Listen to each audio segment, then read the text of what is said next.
On my 16th birthday, my parents sat me down and told me I had to move in with my aunt because they wanted my room for my sister. I 16M still can't believe what happened on my birthday. The day I'd been looking forward to for weeks turned into a nightmare I never saw coming. It started like any other morning. I woke up excited, the smell of pancakes wafting up from the kitchen. Mom always made my favorite breakfast on my birthday. As I headed downstairs, I noticed my parents exchanging worried glances. I brushed it off, figuring they were just stressed about work or something. After breakfast, instead of presents, my parents asked me to sit down in the living room. Their serious expressions made my stomach drop. That's when they dropped the bomb. "We need to talk about some changes," my dad began, his voice oddly hesitant. "Your sister's been struggling with her anxiety, and her therapist thinks having her own space would really help." My mom jumped in, speaking quickly like she was ripping off a Band-Aid. "We've decided it's best if you move in with your aunt for a while. We need your room for your sister." I sat there stunned. This had to be some kind of sick joke, right? But their faces were dead serious. The walls seemed to close in as the reality of what they were saying hit me.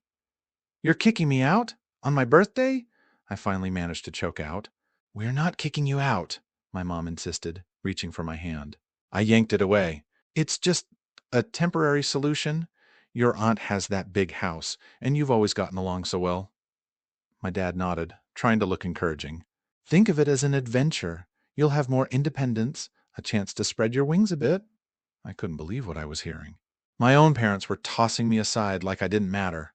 And for what? So my sister could have a bigger bedroom? What about my friends? My school? I asked, my voice rising. "You're just going to uproot my entire life?" My mom's eyes welled up with tears. "We know it's not ideal, but—" "Not ideal," I cut her off, anger bubbling up. "It's my birthday, and you're telling me I have to leave my home. How is that okay?" My dad's expression hardened. "We're your parents, and sometimes we have to make tough decisions for the good of the family. Your sister needs this right now." I stood up, shaking. "And what about what I need? Don't I matter at all?" The hurt look on their faces almost made me feel guilty. Almost. But then I remembered they were the ones choosing to kick me out.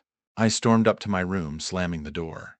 As I looked around at my posters, my books, my whole life, I felt like I was going to be sick. How could they do this to me?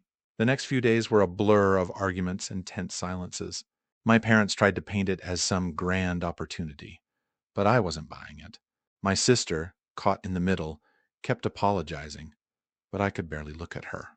Word spread quickly at school. Some friends were supportive, offering places to crash if I needed. Others whispered behind my back, probably wondering what I'd done to get kicked out. My aunt tried to make the best of it, showing me pictures of the room she was setting up. But all I could think about was everything I was losing. My home, my routine, my sense of belonging. The day of the move came too quickly.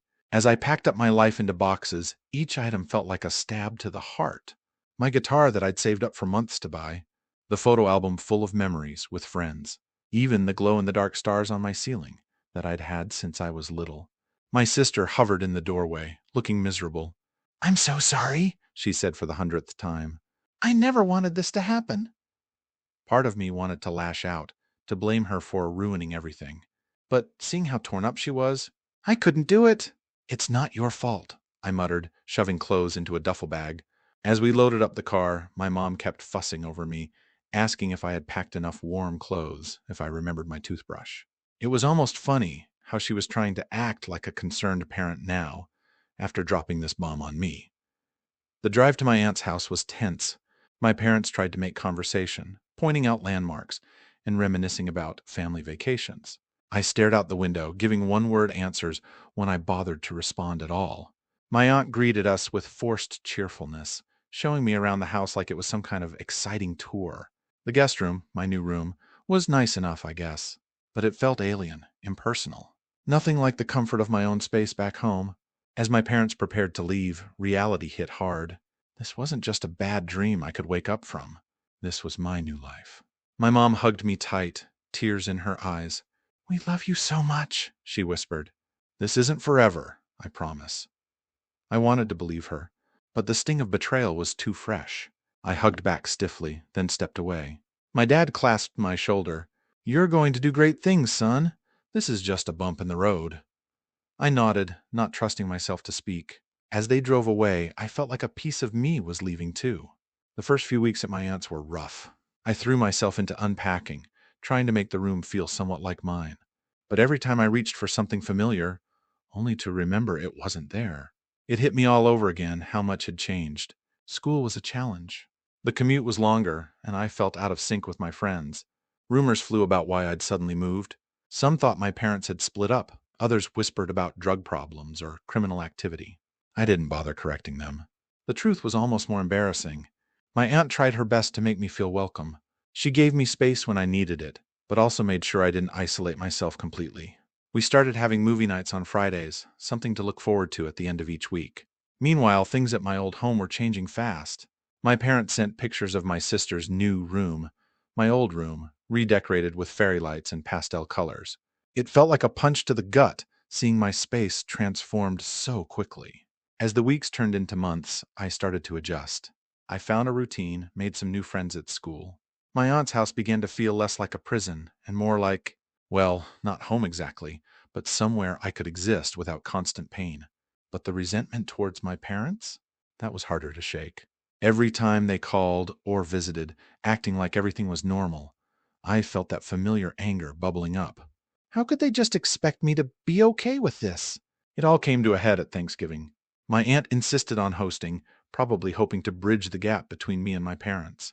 As we sat around the table, the forced smiles and awkward small talk were almost unbearable. Finally, I couldn't take it anymore. So, how's the new room working out? I asked my sister, unable to keep the bitterness from my voice. Must be nice having all that extra space. The table went silent. My sister looked like she wanted to disappear. My mom started to say something, but my dad cut her off. Enough, he said firmly. We need to talk about this. Really talk.